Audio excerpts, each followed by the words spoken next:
Okay then, today I'm going to cook some of my favourite food, which is pork in breadcrumbs. It is pork in breadcrumbs. I think it originates from Vienna, where they use a lot of veal and it's called Wiener Schnitzel. But yeah, pork in breadcrumbs is what we do it from. And what you're going to need is, ingredients are some eggs. I've probably got 2 or 3 you're going to need there. You're going to need some flour. Any flour will do, doesn't matter if it's self-raising or whether it's just plain flour, just some flour, some breadcrumbs, some pork fillets. I've got 2 there. That would certainly be enough to feed you for a few days. I'm going to make a lot of pork in breadcrumbs out of that. Some oil, and then you'll also notice I've got a little bit of distilled vinegar or white vinegar and some cucumber, because I'm going to do a little shalata which goes down really well with this particular meal. So the first thing you're going to want to do is to get your pork fillet and then cut it finely into slices. Now the way you do this, just put your hand on top, get a very sharp knife and you just slice it like that, as if you were taking the skin off of something. I mean, there you go, a nice thin piece of pork fillet like that, and just repeat that until you've done both or all of the pork meat. So once you've cut up all the pork, it should look something like this. What I should have warned you is that this is not something that you can just do in a couple of sort of 5 or 10 minutes. It's quite a long old job. And if you've got children and you want to get them involved, the next bit's the best bit, because this is making the pork into the breadcrumbs. You need some flour put in one plate. I've stuck 3 eggs in the middle there and just whisked them about. We may need some more, I've got so much meat there. And then some breadcrumbs. That's one of those packs of breadcrumbs. There's the other. I'm guessing most of that will be used in making this. And I'm just going to chuck it all on the plate at the end.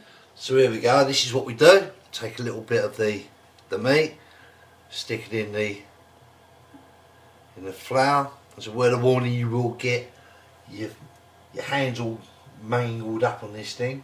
Dip it in so that it is covered by the eggs. Take it out, put it in the breadcrumbs, some breadcrumb over here, turn it over, shake off the excess, stick it on your bit on the side. Okay, it really is as simple as that. Keep doing it till it's all gone. You're going to get breadcrumbs, you're going to get flour and egg all over your fingers. As I say, great if you've got little kids because they get involved, but they're going to get bored. Be ready to take some time over this. Okay. Just a couple of bits when doing this. When you're coating the flour or the egg on it, you've got to cover it all over, otherwise the breadcrumbs won't stick to it. Second thing is the eggs. If you haven't got enough, you can always put a bit of milk in there, just whisk it in to make it go a little bit further.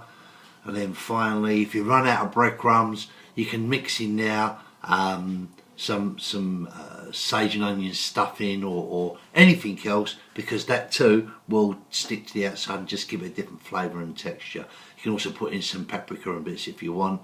Though I must admit the basic way is just flour, egg and breadcrumbs.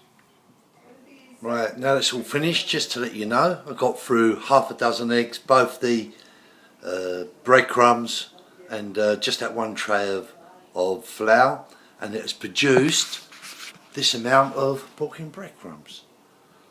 Absolutely tons, more than enough. The whole meal, because I tried to price these things, the meat cost £7.50. I suppose the breadcrumbs, flour and eggs, you're probably talking about a tenner all told. When we do this in later, we'll have some potatoes with it, some mushy peas and a bit of gravy, and also a little bit of shalata. So it's the shalata I want to talk about now. And what you need for this, as I said to you earlier, was a cucumber, some distilled vinegar and some water. As usual, the juice for shalata is made up to your own taste, but what I tend to do is have it half vinegar and half of water. So half a bottle, what I'll try to do is just top it up with water.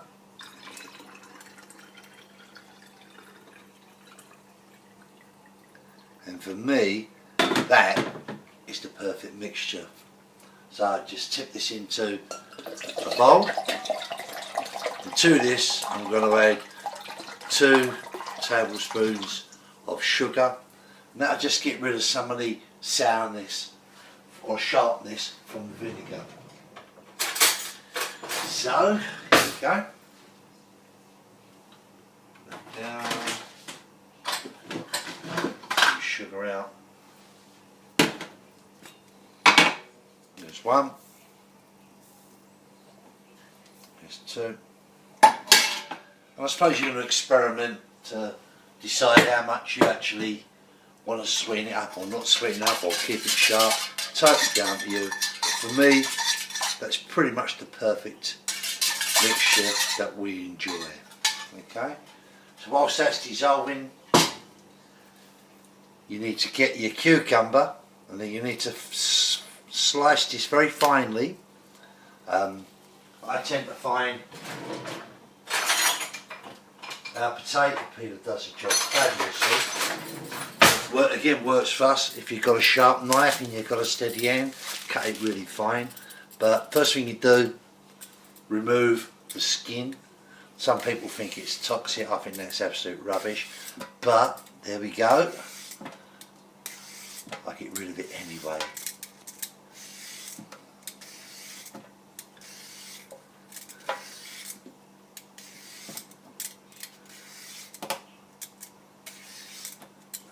Once that's out of the way, quite simply, again, I use this, use yourself a knife, I just take shavings off the cucumber. And what you want it to look like is nice and thin until you've done, well, as much as you want to do. As is only me and Karen, I'm only using 2/3 of a cucumber. You can do the whole lot, really is down to you. Next, the idea is to squeeze the water out of the cucumber. There is a lot of juice in it, so give it a good old squeeze. The theory is that you're removing that water and you're going to be putting in the sauce that we've just put together with the vinegar and water and sugar. I actually stood around my aunt's house a number of years ago, and she at this stage put in tons of salt, and I know that my mum always uses loads of salt. But for me, straightforward, put it straight in your jar, in your pickling jar or wherever you're going to put it in once it's all done. Now, this is called Uborkasalata in Hungarian, Urbok being their word for cucumber. You can do anything really. People do your tomato, paradichums. You can put in little chilies in there to make it a little bit more fiery if you want to. So, you know, shalata is just a word for pickled salad as far as or salad. And they just like pickling the thing. So this really is, when we talk about shalata, this is the one that we find is the one that cuts through when you're eating, cuts through any other taste and helps cleanse the palate.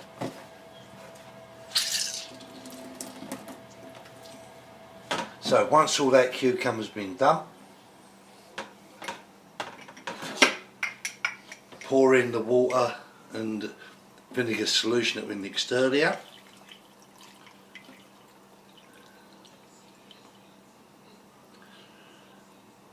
Obviously, if you haven't got a pickling jar, just add the cucumber into the bowl where you mixed it. Put the lid on. And there we are. That will stay pickled for quite a while until you empty it. When you empty it and start using it, probably it's going to be used in a couple of days because the water tends to take over. But that's just going to be for us tonight. So I'm going to stick that in the fridge, get it nice and cool, and when we serve it later, it will be very, very refreshing. So now it's time to cook. I've got some potatoes on the boil. They'll be done in about 20 minutes or so. I've got some oil, quite a lot of oil inside my frying pan because we're going to almost shallow fry these things. And there's my pile of meat. Now, hopefully earlier I reminded you to save these little pieces like this. Reason being, you can pop those in your oil, and when they start fizzling, you'll know everything's ready to start putting the big boys in. Also, I've turned on the oven, but I've turned it on very low because this is where we're going to put the cooked stuff once it's finished. As I said, we've done so much here, I've got enough probably to feed 5,000, but failing that I'm sure we'll have them for sandwiches later and snacks tomorrow, and they'll go, don't worry about it, they'll go. So here we go, it's actually cracking a little bit now, so just place them in. Just remember, when you cook them, you don't want them to be crucified, just 2 minutes each side should be fine, until they're a little bit crispy, a little bit golden. You take them out, put the next lot in, and each time you finish, don't let the oil burn down to nothing, put some more in. You will get through quite a lot of oil, but it is worth it, trust me. So there we are, that's what the finished amount of pork in breadcrumbs looks like.